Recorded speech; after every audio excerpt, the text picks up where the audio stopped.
지금 하고 있는 모든 일을 멈추세요. 이건 시뮬레이션도 아니고 지정학적 추측도 아닙니다. 지난 48시간 동안 세상은 우리가 감당할 수 없을 정도로 변했습니다. 러시아가 이란에 RS-28 사르마트 핵미사일, 이른바 사탄2, 1000기를 이전했습니다. 다시 한번 강조합니다. 1000기입니다. 중대도 아니고 연대도 아닙니다. 인류 문명이 만든 가장 파괴적인 미사일 1000기입니다. 각각의 미사일은 프랑스만 한 나라를 파괴할 수 있는 탄두를 탑재하고 있습니다. 각각의 미사일은 극초음속으로 날아가며 전 세계 어떤 방어 시스템도 요격할 수 있도록 설계되지 않았습니다. 이것이 숫자로 무엇을 의미할까요? 미국은 지상 기반 미사일, 잠수함, 폭격기로 구성된 3축 체계에 걸쳐 약 1,500개의 핵탄두를 보유하고 있습니다. 그런데 사르마트 미사일 한 발은 최대 15개의 핵탄두를 탑재할 수 있습니다. 따라서 이론상으로는 15,000개의 핵탄두를 보유할 수 있는 것입니다. 이란은 이제 순수 공격력 측면에서 미국의 전체 전략 핵무기 전력의 10배를 능가하는 무기를 확보하게 된 것입니다. 서방이 어떻게 이 사실을 눈치채지 못했을까요? 이것은 비밀 작전이 아니었습니다. 러시아 정부 최고위층에서 결정된 전략적 국가적 결정이었습니다. 미사일은 일상적인 훈련이라는 위장 하에 러시아 군함 에 실려 카스피해를 건넜습니다. 서방 정보기관이 상황을 파악했을 때는 이미 너무 늦었습니다. 미사일은 이미 이란의 지하시설에 탑재되어 이란의 방어체계에 통합될 준비를 마친 상태였습니다. 이제 더 이상 과거의 규칙이 통용된다고 생각할 시간이 없습니다. 더 이상 통용되지 않습니다. 오늘 우리가 이야기할 주제는 바로 이것입니다. 아직 채널을 구독하지 않으셨다면 지금 바로 빨간 버튼을 눌러주세요. 지금부터 펼쳐질 내용은 여러분이 접할 수 있는 가장 심도 있는 분석입니다. 이송이 확정된 지 6시간 후 이스라엘은 단 11단어로 된 성명을 발표했습니다. 이란은 48시간 안에 물러서지 않으면 완전한 파멸을 맞이하게 될 것이다. 마치 시면을 마주한 정부처럼 절제된 어조로 발표된 이 11단어는 이스라엘에게 깊은 인상을 남겼습니다. 하지만 이 말의 진정한 의미를 분석해 봅시다. 이스라엘의 최후 통첩은 감정적, 정치적 관점에서는 이해할 만하지만 전략적으로는 가장 심각한 문제를 내포하고 있기 때문입니다. 작전적인 관점에서 철수란 무엇을 의미할까요? 이란은 48시간 안에 사르마트 미사일 1000기를 러시아에 반환할 수 없습니다. 미사일을 운송, 해체, 검증하는 데에는 수개월이 걸릴 것입니다. 따라서 철수는 다른 의미를 갖습니다. 최소한 미사일을 작전 경계 태세에서 해제하는 것을 의미하며 최대로는 어떤 이란 정부도 정치적 붕괴 없이 받아들일 수 없는 전략적 군축을 의미합니다. 이란의 반응은 3시간 만에 나왔다. 외교 채널을 통하지 않고 최고 지도자 집무실의 공식 성명을 통해서였다. 이란은 어느 쪽의 최후 통첩도 인정하지 않는다. 이란의 억지력은 국가 주권의 문제다. 시간은 계속 흘러가고 있다. 텔아비브, 워싱턴, 모스크바, 베이징 모두가 그 시한이 만료되면 이스라엘이 어떤 결정을 내려야 할지 알고 있다. 그 결과는 결코 좋지 않을 것이다. 만약 이스라엘이 시한 전에 군사 행동을 취한다면 수백 대의 항공기와 미국이 공급하는 벙커 관통탄이 필요할 것이고 그럼에도 불구하고 지하시설에 흩어져 있는 1000발의 미사일을 모두 파괴할 수 있다는 보장은 없습니다. 살아남은 미사일들은 즉각적인 보복 공격에 사용될 것입니다. 만약 이스라엘이 행동하지 않고 최후 통첩이 아무런 조치 없이 지나간다면 세계는 이스라엘의 레드라인이 협상 가능한 것이라는 사실을 알게 될 것입니다. 이는 이스라엘을 억제할 수 있다는 메시지를 전달하는 것이며 미래의 어떤 위협도 그 가치를 영구적으로 무너뜨릴 것입니다. 이 결정으로 이스라엘의 전략적 입지가 온전히 유지될 수는 없습니다. 그리고 바로 이 냉혹한 현실이 지금 이 순간 이스라엘 사령부의 벙커에서 논의되고 있는 것입니다. 이제 여러분이 한 가지를 이해해 주셨으면 합니다. 이번 정권 이양 과정에서 서방 정보기관의 실패는 주로 데이터 수집의 실패가 아니었습니다. 그것은 의사결정의 실패였습니다. 위성은 분명히 있었고 신호도 존재했습니다. 부족했던 것은 확실한 확인이 이루어지기 전에 모호한 신호에 따라 행동할 정치적 의지였습니다. 그리고 이것이 바로 권위주의 정권이 민주주의 국가를 상대로 이용하는 역설입니다. 민주주의 정부는 고위험 행동을 취하기 위해 권위주의 정부가 고위험 작전을 완수하기 위해 요구하는 것보다 훨씬 더 높은 수준의 확실성을 요구합니다. 러시아는 행동에 나섰고 워싱턴은 심사숙고했습니다. 그리고 미사일은 이란에 도착했습니다. 이번 이송 작전은 러시아를 거쳐 카스피해까지 철도로 운송한 후 미국이 상당한 감시 권한을 갖지 못한 해역에서 러시아 군함을 이용하고 마지막으로 이란 내 육로를 통해 강화된 지하시설로 운반하는 방식을 사용했습니다. 이 모든 것은 러시아 남부 군관구에서 대규모 군사훈련을 가장하여 진행되었습니다. 위성은 상당한 장비 이동을 포착했고 이를 훈련과 관련된 것으로 판단했습니다. 분석 결과 훈련의 공식적인 내용과 실제 장비 이동 경로 사이의 불일치가 최종적으로 확인되었을 때는 이미 미사일은 이란 영토에 진입한 후였습니다. 장비 이송은 이미 완료된 상태였습니다. 그리고 가장 심각한 점은 바로 이것입니다. 이란의 미사일 수용 기반 시설, 즉 지하 발사 시설, 지휘 통제 체계, 사르마트 미사일 운용 훈련을 받은 기술 인력은 수년간 준비되어 왔다는 것입니다. 이란과 러시아의 기술팀은 비밀 시설에서 함께 작업했습니다. 미사일이 도착했을 때 이란은 몇 달이 아닌 며칠 만에 미사일을 인수하고 통합하여 작전 태세를 갖출 준비가 되어 있었습니다. 서방 정보기관은 이러한 준비 프로그램의 규모를 완전히 과소평가했습니다. 그리고 이제 우리는 모두 그 과소평가의 결과를 감당하고 있습니다.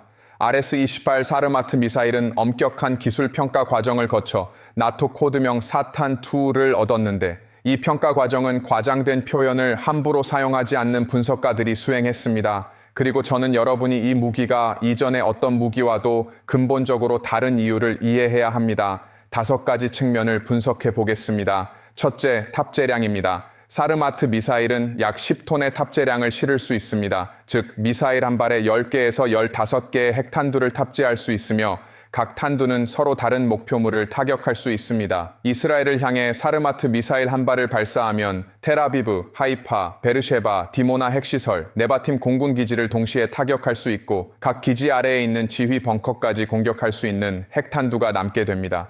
미사일 한 발로 뉴저지 주 크기만한 국가의 모든 전략적 목표물을 동시에 파괴할 수 있는 것입니다. 둘째, 사거리입니다. 18,000km에 달하는 사르마트는 이란 어디에서든 지구상의 어디든 타격할 수 있습니다. 셋째, 비행 궤적입니다. 사르마트는 미국과 나토가 구축한 모든 조기 경보 시스템을 회피하는 궤적으로 목표물에 접근하도록 특별히 설계되었습니다. 남극 상공을 비행할 수도 있습니다. 즉, 레이더 탐지 범위 밖의 방향에서 요격기가 배치되지 않은 궤적으로 미국과 이스라엘에 접근할 수 있다는 뜻입니다. 넷째, 대응책 패키지입니다. 사르마트 미사일은 실제 탄두 외에도 탄두의 레이더 신호를 모방하는 기만체, 전자교란 시스템, 그리고 비행 마지막 단계에서 회피 기동을 수행하는 탄두를 탑재하고 있습니다. 다섯째, 요격의 수학적 원리입니다. 사르마트 미사일 한 발에 대해서는 방어 시스템이 기만체 몇 개를 격추하고 실제 탄두에는 접근하지 못할 수 있습니다. 하지만 사르마트 미사일 10발, 즉 150발의 탄두와 수백 개의 기만체로 구성된 일제 사격에 대해서는 실제 탄두와 처음 접촉하기도 전에 작전 지역의 모든 방어 시스템이 포화 상태에 이를 것입니다. 하물며 사르마트 미사일 1000발이라면 어떨까요? 미사일 방어라는 개념 자체가 작전상의 의미를 잃게 됩니다. 1000발의 대륙간 탄도미사일 ICBM을 요격하는 것은 불가능합니다. 물리 법칙도 수학적으로도 불가능합니다. 그런데 이란은 바로 그런 미사일을 보유하고 있습니다. 미국 대통령은 새벽 3시 14분에 잠에서 깨어났습니다. 20분 만에 국가안보회의 NSC 회의가 모두 소집되었습니다. 그리고 미국 위기 관리 역사상 처음으로 1962년 쿠바 미사일 위기 이후 처음으로 지구상에서 가장 강력한 국가의 지도부가 한자리에 모여 인류 문명의 붕괴라는 현실적인 가능성을 내포하지 않는 선택지를 하나도 찾지 못했습니다. 긴급 회의는 14시간 동안 지속되었습니다. 제시된 선택지들은 이전의 모든 위기에서 나왔던 것과 동일했습니다. 그리고 각각의 선택지에는 의사결정권자들이 용납할 수 없다고 판단한 결과들이 수반되었습니다. 이제 그 결과들을 분석해 보겠습니다. 첫 번째 선택지, 러시아에 대한 군사행동. 이것만이 핵무기 이전 근원을 진정으로 해결할 수 있는 유일한 대응책이다. 하지만 이는 절대 고려 대상이 아니다. 언제나 그랬듯이 두 핵 강대국이 직접 전쟁을 벌이는 일은 없다. 냉전 체제는 바로 그런 시나리오를 막기 위해 구축되었다. 핵무기 이전에 대한 대응으로 러시아 영토를 공격하는 것은 미국과 러시아 간의 핵교전 위험을 초래할 것이다. 이는 미국의 군사 교리에서 어떤 도발이 있더라도 절대적으로 용납할 수 없는 결과이다. 두 번째 선택지는 러시아에 대한 제재 확대입니다. 하지만 이는 추가적인 억지력을 제공하지 못합니다. 러시아는 이미 현대 역사상 가장 강력한 제재 체제를 감내해 왔습니다. 따라서 추가 조치가 러시아의 의사결정에 미치는 영향은 현재로서는 미미합니다. 세 번째 선택지는 이란의 사르마트 시설에 대한 군사 행동입니다. 하지만 이는 앞서 설명한 바와 같이 요격이 불가능하다는 문제에 직면합니다. 시설의 강화된 보안을 고려할 때 1000발에 달하는 미사일을 모두 파괴하지 못하는 선제 공격은 이란의 핵 보유 공격으로 이어져 미국 기지, 동맹국, 그리고 잠재적으로 미국 영토까지 위협할 가능성이 높습니다. 네 번째 선택지, 이란과의 외교적 협상. 이는 이란이 제재 완화와 안보 보장을 받는 대가로 지금까지 보유해온 가장 중요한 전략 자산을 포기하는 데 동의해야 한다는 것을 의미합니다. 하지만 최근 안보 보장의 타당성이 제한적이라는 것이 드러났습니다. 이란의 계산은 간단합니다. 미사일은 워싱턴이 제공할 수 있는 어떤 것보다 가치가 높다는 것입니다. 이제 저는 이스라엘 지도자들이 인생에서 가장 어려운 결정을 내리고 있는 이 방으로 여러분을 안내하겠습니다. 이스라엘은 자체 핵무기를 보유하고 있습니다. 지역 기준으로도 막강한 위력을 자랑하며 과거 이란의 군사력 증강에 맞서 삼손 옵션을 실행하기에 충분한 전력입니다. 그러나 이제 그 핵무기는 균형이라는 단어가 무의미해질 정도로 압도적인 적과 맞서고 있습니다. 이스라엘의 최상위 미사일 방어 시스템인 에로3는 사르마트 미사일 탄두 한 발에 극히 일부만을 요격할 수 있는 요격 미사일만 보유하고 있습니다.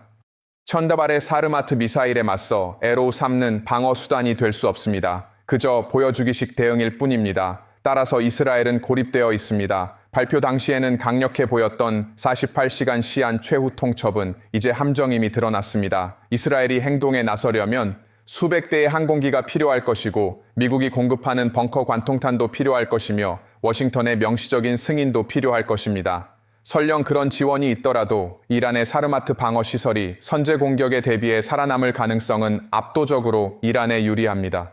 이 지하 시설들은 수십 년간 미국의 공격 계획 수립 과정에서 소련의 전략 미사일을 보호했던 것과 동일한 러시아 군사 공학 기술 기준으로 건설되었습니다. 이 시설을 파괴하려면 핵무기가 필요합니다. 그리고 이스라엘이 이란의 핵무기를 사용한다면 이는 전 세계 핵 보유국들이 동시에 비상태세에 돌입하는 대응 수위 조절을 촉발할 것입니다. 만약 이스라엘이 시한이 만료될 때까지 아무런 조치를 취하지 않고 최후 통첩에 대한 군사적 대응이 없다면 이스라엘은 충분한 압력 하에서는 레드라인도 협상 가능하다는 것을 공개적으로 보여주는 셈입니다.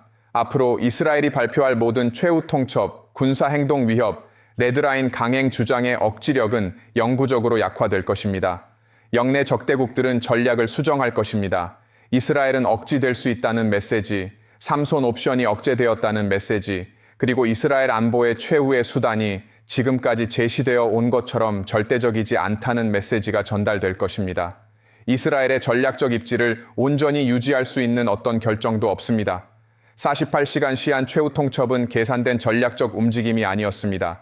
그것은 저항의 제스처조차 피할 수 없는 대가를 치러야 할 정도로 궁지에 몰린 정부의 표현이었습니다. 전략 연구에는 억지력의 실패라는 개념이 있습니다. 이는 보복 위협이 더 이상 억지력을 행사하는 쪽이 용납할 수 없다고 선언한 행동을 적이 취하는 것을 막지 못하는 시점을 의미합니다. 미국의 전략 교리는 지난 80년 동안 억지력의 실패를 방지하는 데 기반을 두고 구축되어 왔습니다. 모든 무기 체계, 모든 동맹 약속, 그리고 미국의 군사력 배치는 미국의 이익에 도전하는 데 드는 비용이 항상 이익보다 클 것이라는 근본적인 확신을 바탕으로 조직되었습니다. 어젯밤 억지력은 실패했습니다. 부분적으로 실패한 것도 아니고 특정 영역에서 실패한 것도 아닙니다. 전면적이고 구조적으로 실패했습니다. 러시아는 이란에 핵무기 탑재 가능 미사일 1000기를 이전했습니다. 이는 미국 정부가 여러 행정부, 여러 외교기구, 그리고 모스크바와의 다양한 비공개 및 공개 소통 채널을 통해 단호히 용납할 수 없다고 선언해 온 행위입니다. 이러한 행동의 결과는 심각했습니다. 추가 제재, 나토 확장, 우크라이나에 대한 군사 지원, 국제 금융 시스템에서의 고립 등이 그것입니다. 그러나 러시아는 그럼에도 불구하고 행동을 강행했습니다. 그리고 이러한 위협적인 결과들, 즉 우크라이나 전쟁에서 이미 상당 부분 실행된 결과들은 이미 완료된 행동에 대한 추가적인 억지력을 발휘하지 못합니다. 워싱턴은 최근 공개적으로 시험대에 올라 불충분하다고 판명된 억지력 체계를 고수하고 있습니다.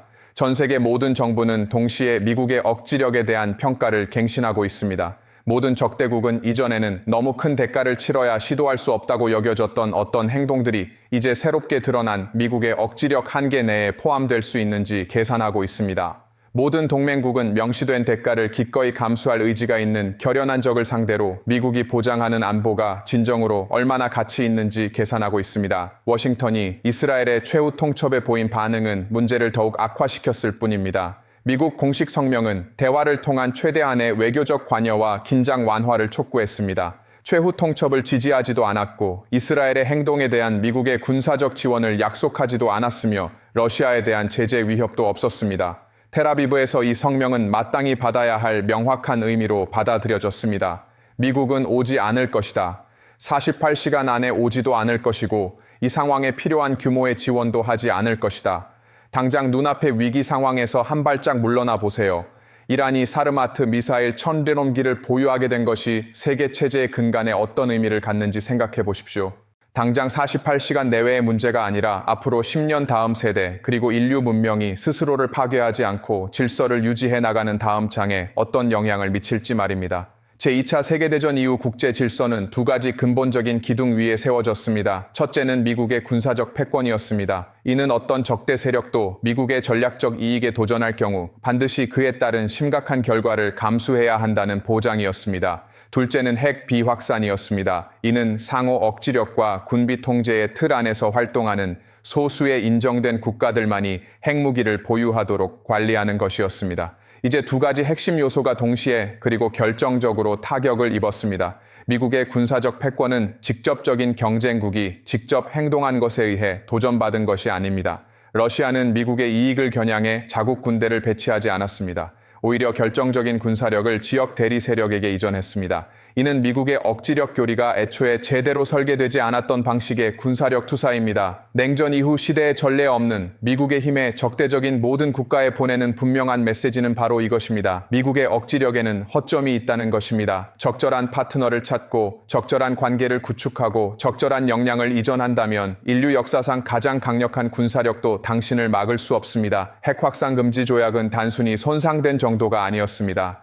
개념적으로 쓸모없게 되어버렸습니다. 핵무기 개발을 막는 것을 중심으로 구축된 이 조약은 기존 핵 보유국으로부터 전략적 선물로 핵무기 운반 시스템 1000개를 받는 상황에 대해서는 아무런 대책이 없습니다. 핵 확산 금지 조약에는 이러한 시나리오에 대한 조항이 없습니다. 조약을 설계한 누구도 그런 일이 일어날 수 있다고 생각하지 않았기 때문입니다. 하지만 이제는 가능할 뿐만 아니라 실제로 일어났습니다. 한편 전 세계가 이 상황을 주시하고 있습니다.